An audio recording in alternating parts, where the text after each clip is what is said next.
جی ناظرین، welcome back, اور آپ دیکھ رہے ہیں انعام رمضان، اور سیکنڈ سیگمنٹ میں ہمارے ساتھ کچھ دوستوں نے ہمیں جوائن کیا ہے، کرواتے ہیں آپ کا تعارف۔ سب سے پہلے ہمیشہ کی طرح سجاد حیدر نقشبندی صاحب نے ہمیں جوائن کیا ہے، اور اس کے ساتھ ہمیں جوائن کیا ہے پروفیسر علامہ قاری جمشید عزیز القادری صاحب نے۔ ویلکم سر، ہمارے شو میں آنے کے لیے آپ کو بہت شکریہ۔ اور اس کے علاوہ ایک سرحان مصطفیٰ محترم حافظ طارق بشیر صاحب ہمارے ساتھ موجود ہیں۔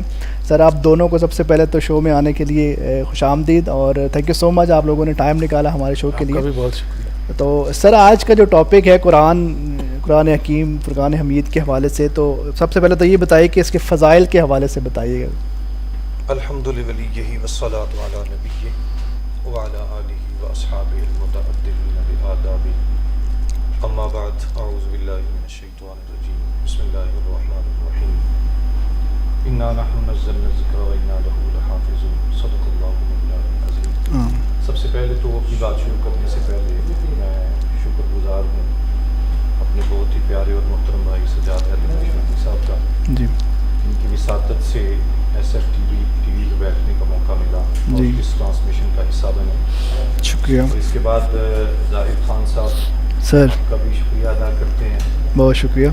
فرسٹ ٹائم ملاقات ہے، جی جی، نام سنا تھا، چلیں آج جو ہے نا ملاقات کا موقع بھی مل گیا۔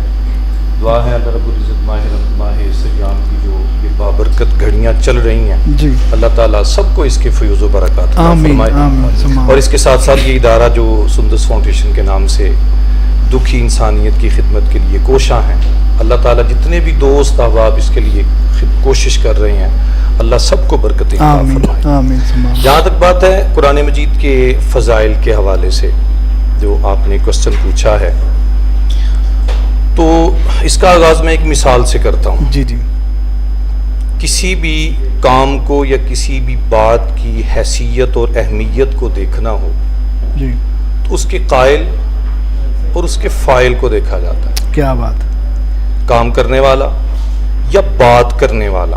صحیح، پھر جتنی بلند حیثیت قائل یا فاعل کی ہوگی، جی، وہ کام اور وہ بات بھی اتنی ہی زیادہ اہمیت کا حامل ہوگا، بالکل اور صحیح، اتنا ہی محترم اور مقدس ہوگا۔ بالکل صحیح۔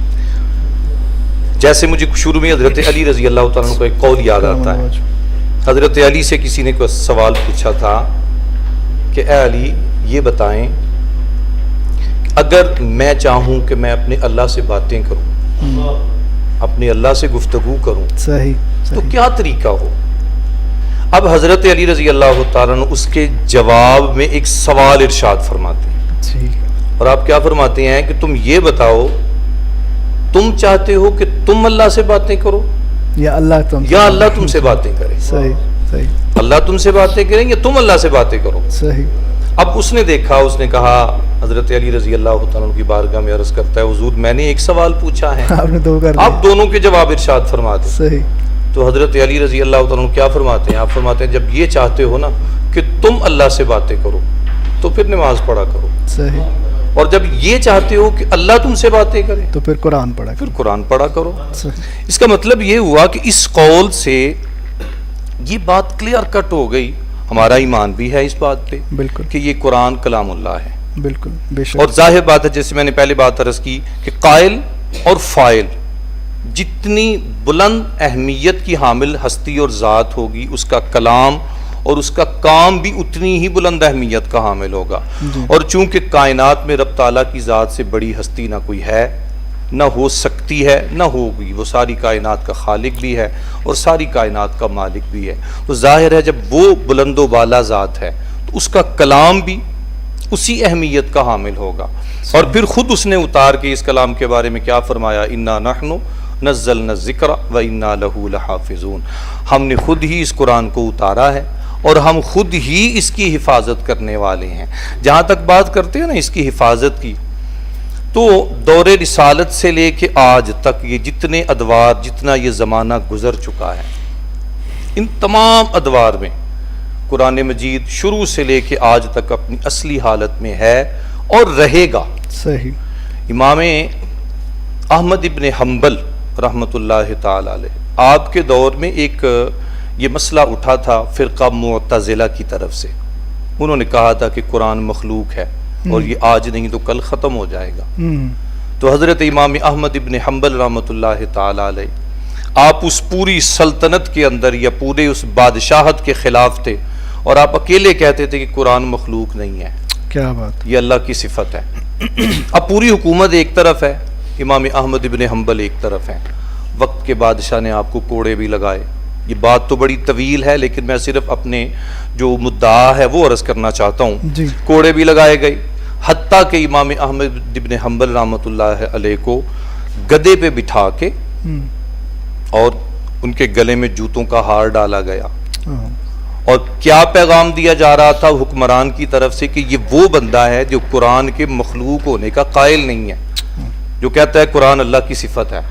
اب امام احمد ابن حنبل کو لے کے جاتے ہیں تو ایک چوک میں کھڑا کرتے ہیں نا, جب اس نظریے سے کہ لوگوں کو بتایا جائے کہ یہ وہ بندہ ہے جو اللہ کی بات مان رہا ہے اور اپنے بادشاہ جو کہ غلط ہے اس کی بغاوت کر رہا ہے, تو تعارف کروانے لگتے نا. تو امام احمد ابن حنبل خود فرماتے, آپ فرماتے تم میرا تعارف نہ کرواؤ, میں خود اپنا تعارف کرواتا ہوں. اور آپ یوں ہاتھ اٹھا کے کہتے انا احمد ابن حنبل, لوگوں میں احمد ابن حنبل ہوں اور میں کہتا ہوں کہ القرآن کلام اللہ, یہ اللہ کا کلام ہے اور یہ اللہ کی صفت ہے.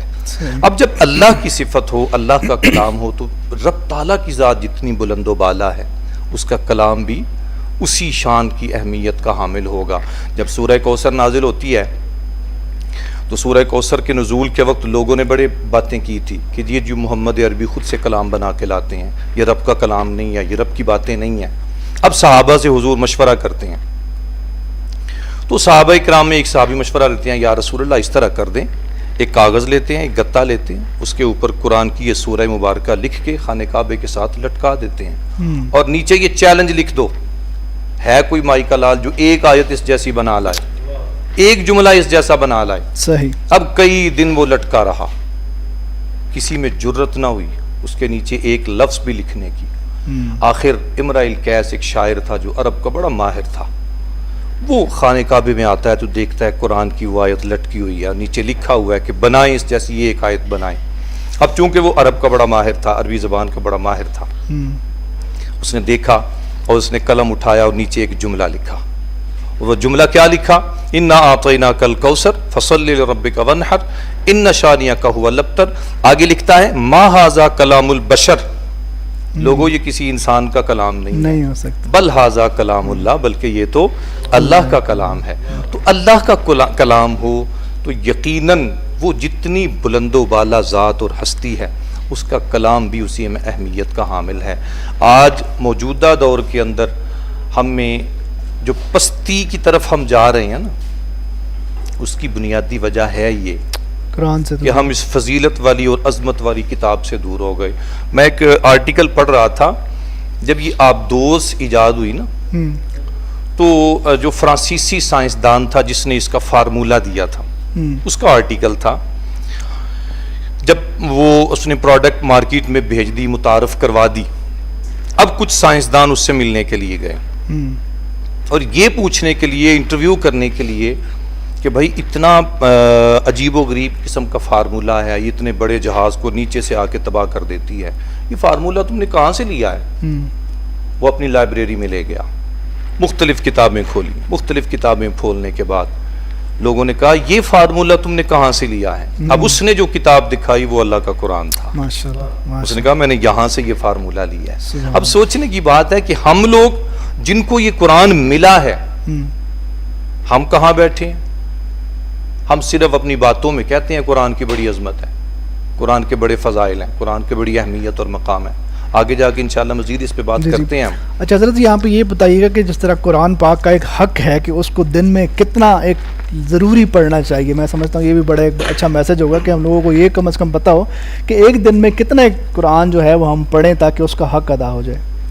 اس میں جو امام ابو حنیفہ رحمۃ اللہ تعالی علیہ آپ کا جو فرمان ہے, آپ کہتے ہیں کہ اگر ایک آدمی ایک سال میں 2 مرتبہ قرآن پاک مکمل نہیں کرتا تو اس نے قرآن مجید کا حق ادا نہیں کیا. صحیح. اس نے قرآن کا حق ادا نہیں کیا.